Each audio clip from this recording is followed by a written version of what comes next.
Hello everyone, and welcome to the history of Russia.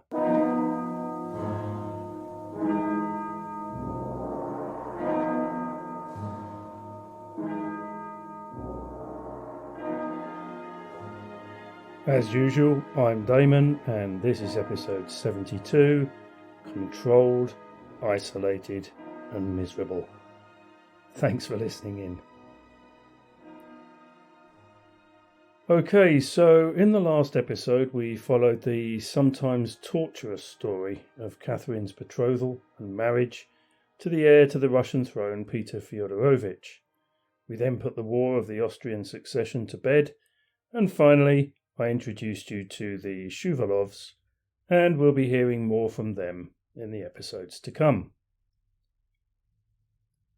This week we'll be looking at how Peter, Catherine and Elizabeth were all getting along through the events and outcomes related to yet another series of court intrigues and incidents, which were either driven by Elizabeth and Bestuzhev's separate needs and strategies aimed at controlling the newlyweds, or by the behaviours of Peter and, to a lesser extent, Catherine. We'll then cover the European diplomatic and political scene in the aftermath of the recent war. See, I didn't even mention its name. And then finally, we'll be waving goodbye or saying auf wiedersehen to a couple of characters from the supporting cast. And wading through that little lot means that we'll end up somewhere in the year 1748. Just before we get going though, I need to tell you that this podcast is supported by the kind and generous members of the Boyar Duma. And if you want to join them to get members-only episodes, and I've just started off a multi-part series on Rasputin, early access to general release episodes, ad-free content and written transcripts for the price of around a cup of coffee a month, then you can by subscribing to the Boyar Duma via Patreon, Apple Podcasts or Spotify. And as always, check the episode notes for details and the links. Okay, without any further ado, let's crack on and do some history of Russia. It's autumn 1745, and Catherine is taking stock. Her husband, Peter, the Russian Crown Prince, who had the mind and body of a 14-year-old and who had recently been through a serious bout of smallpox, was still sulking and was showing no real interest in properly getting to know his wife or mapping out their future together. And so Catherine found herself wondering whether everything was going to work out, and if so, how. She'd also just waved goodbye to her mother, which, on the one hand, had removed an element of stress from her life, but on the other had left her feeling vulnerable and alone. And then, of course, there was her relationship with the Empress to consider. In terms of her marriage, Catherine realised that she could only do so much, and so she had decided that for the time being she was going to take a break from the stresses and strains of life and give herself a bit of breathing space by spending a little more time in the company of her ladies-in-waiting and a little less time in the company of Elizabeth and Peter. Yes, the more she thought about it, the more she liked the idea. The only thing that she would need to be watchful of was upsetting the Empress and falling foul of her volatile nature.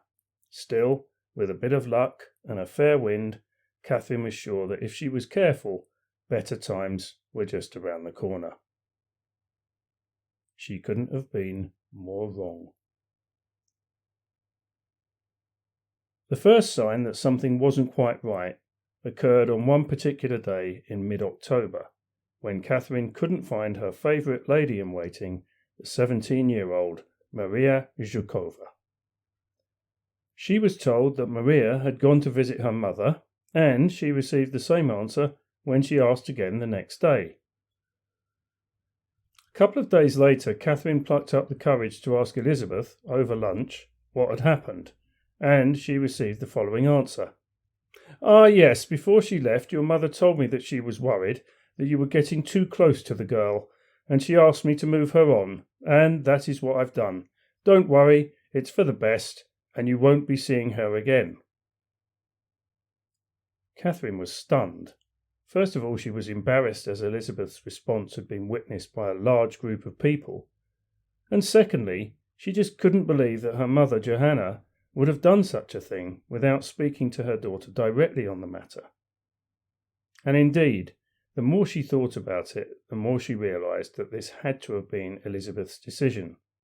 But why? Well, we'll come to all of that a little bit later on.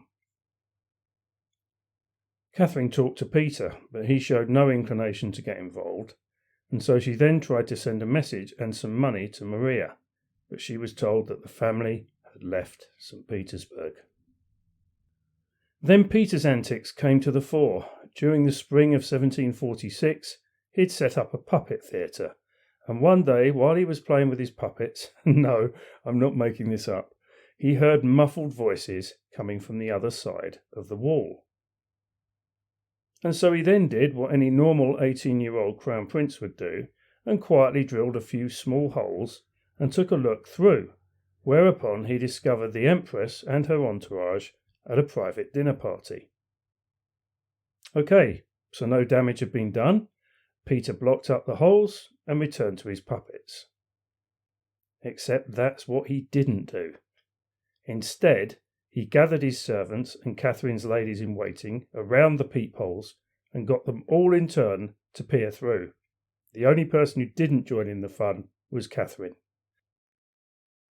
A few days later, they were both summoned by the Empress, and Peter, but not Catherine, was subjected to a half-hour tirade by Elizabeth, during which she told him exactly what she thought of his stupid games and exactly what she thought of him in general, and that if he didn't buck his ideas up, she'd have him stripped of his titles and locked up in a fortress somewhere. Again, Catherine was shocked. Not so much with what Elizabeth had said, but more with the profane and coarse language that she had used. And she was also worried about her own future. What would happen to her if Elizabeth ever carried out her threat? Peter, however, didn't seem to be at all impacted by his aunt's admonishment.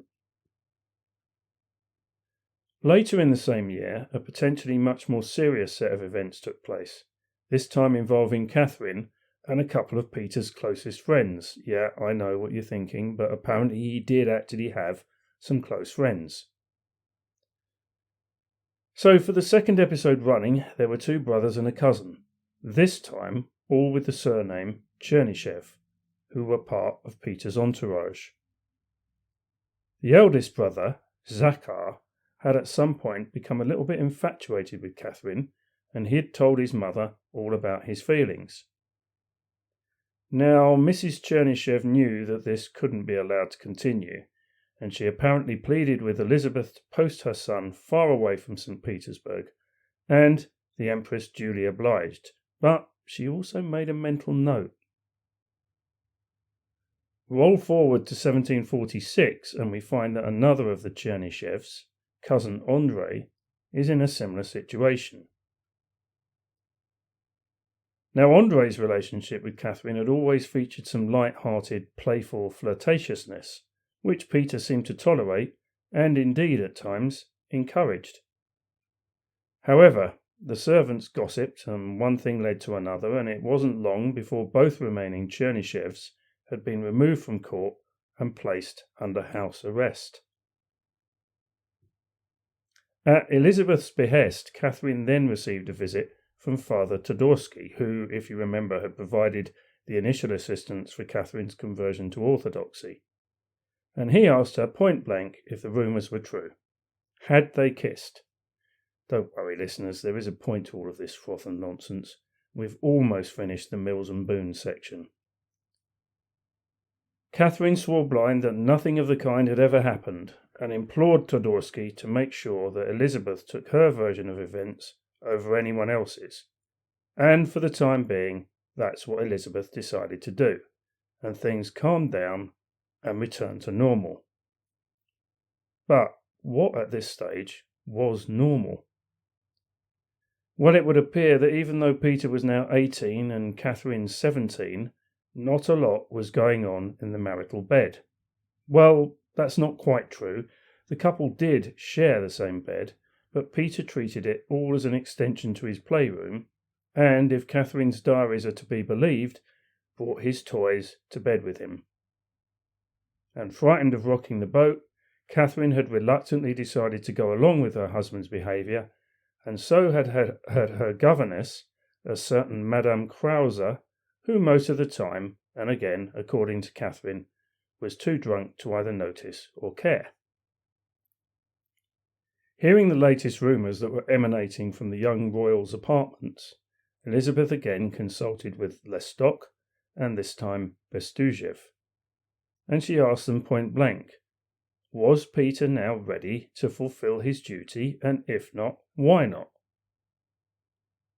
Lestock started to mumble a reply, but Bestuzhev, who sensed an opportunity to take the lead and drive the agenda, interrupted the doctor. Leave everything to me, Your Majesty. I will investigate fully and come up with a solution, or words to that effect. And over the next few weeks, he did investigate fully, and he then decided that whilst Peter's immaturity was still an issue, Catherine's behaviour over the past couple of years had also left a lot to be desired. He reported his findings to Elizabeth, and she agreed with him. The young couple needed to be set a firm example. Madame Krause was a poor influence, and so the Empress decided to put someone else in overall charge of the married couple's household, and that someone else was her 24-year-old cousin and Bestuzhev loyalist, Maria Semyonovna Choglakova. If Catherine had thought that the last 18 months had been tempestuous, she was in for a surprise, because the next few years would test her patience to the core and bring her nothing but misery. And at that point, I think we'll take a well-earned breather. Okay, we're back. Elizabeth and Bestuzhev's rationale for tighter control was simple. If Peter and Catherine carried on as they were and no child was produced, then Peter would in effect be the last Romanov, and the longer that situation went on, the danger to Russia would only increase.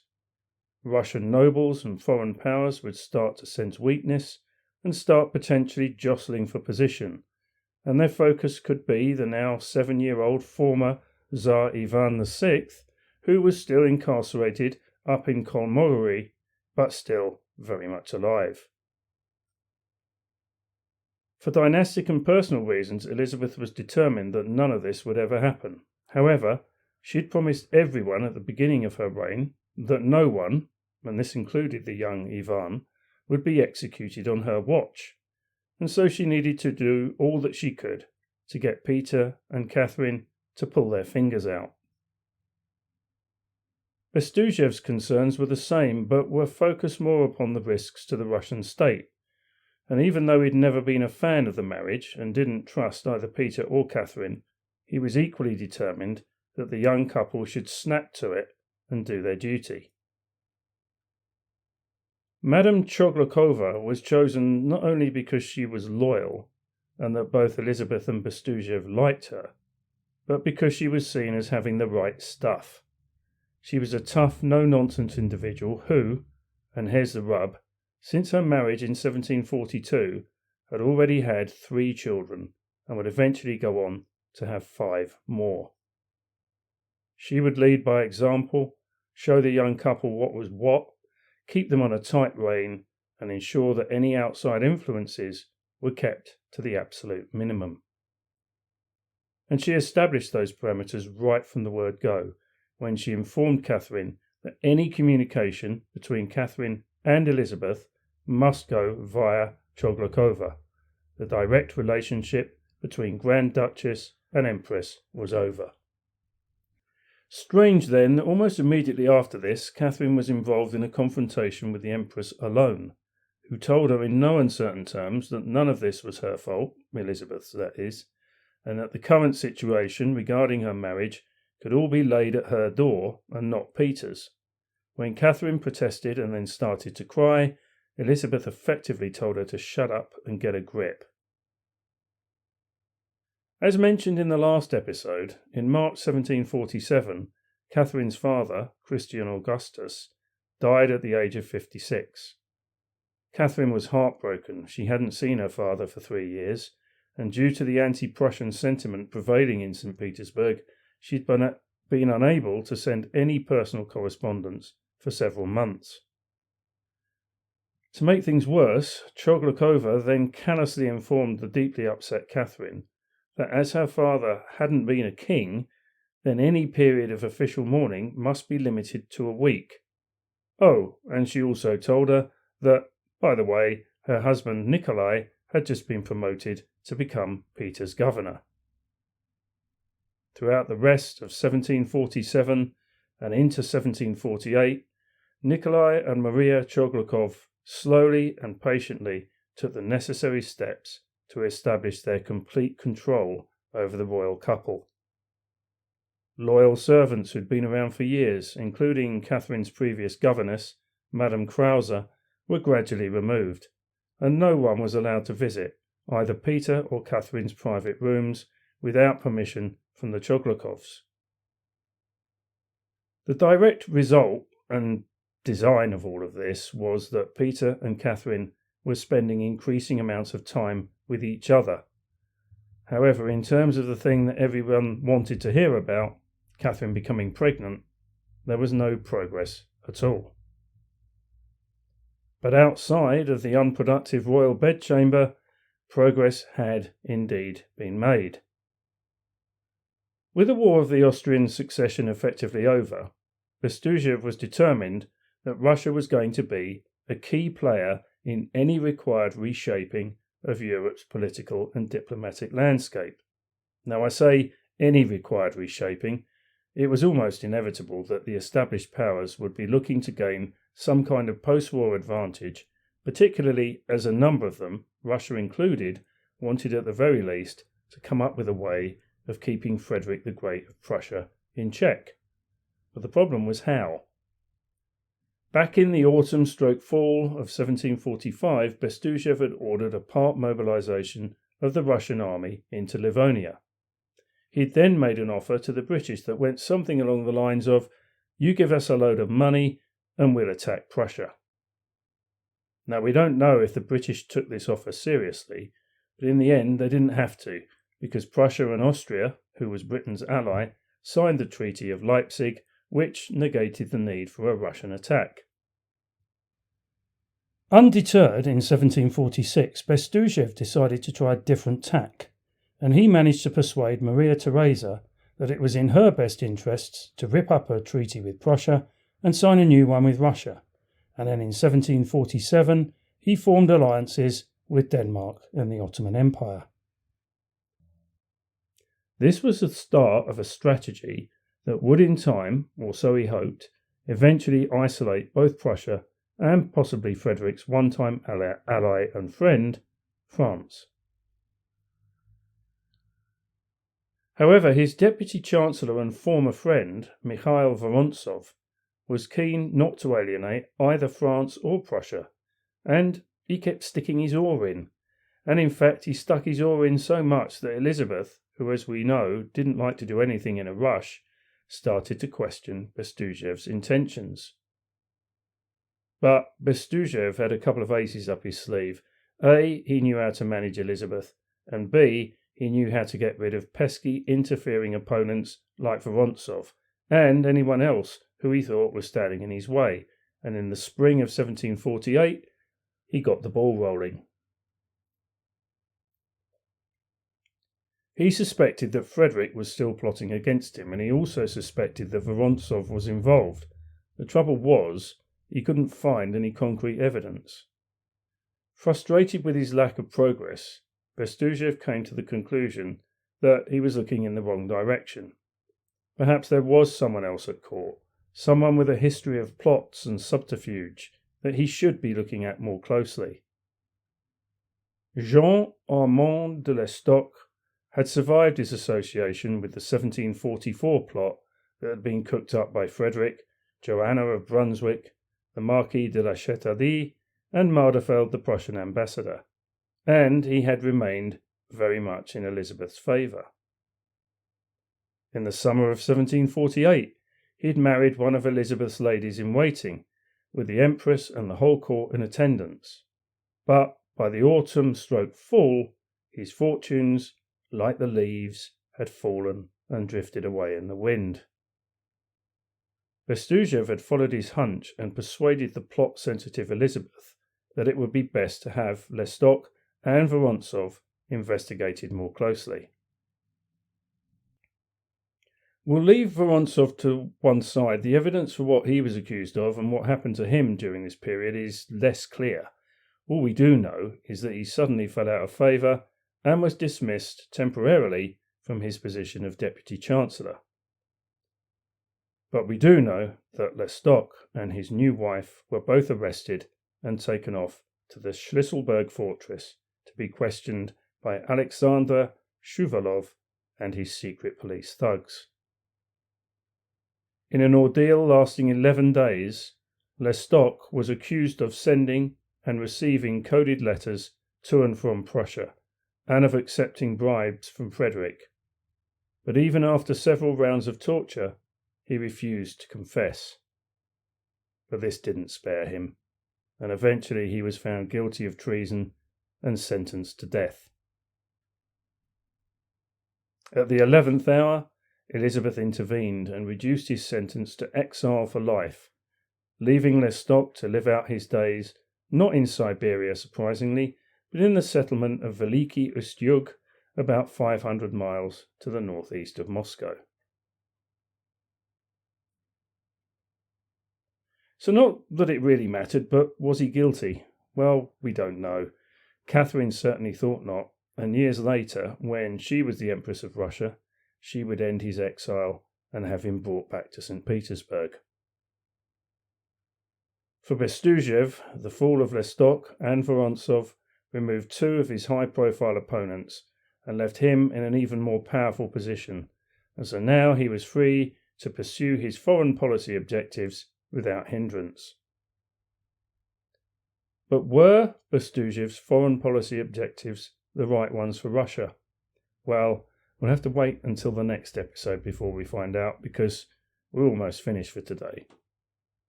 Just before I go, though, there is one other person who we need to say goodbye or auf Wiedersehen to, and that is Peter's nemesis, the odious, bullying Otto Brümmer.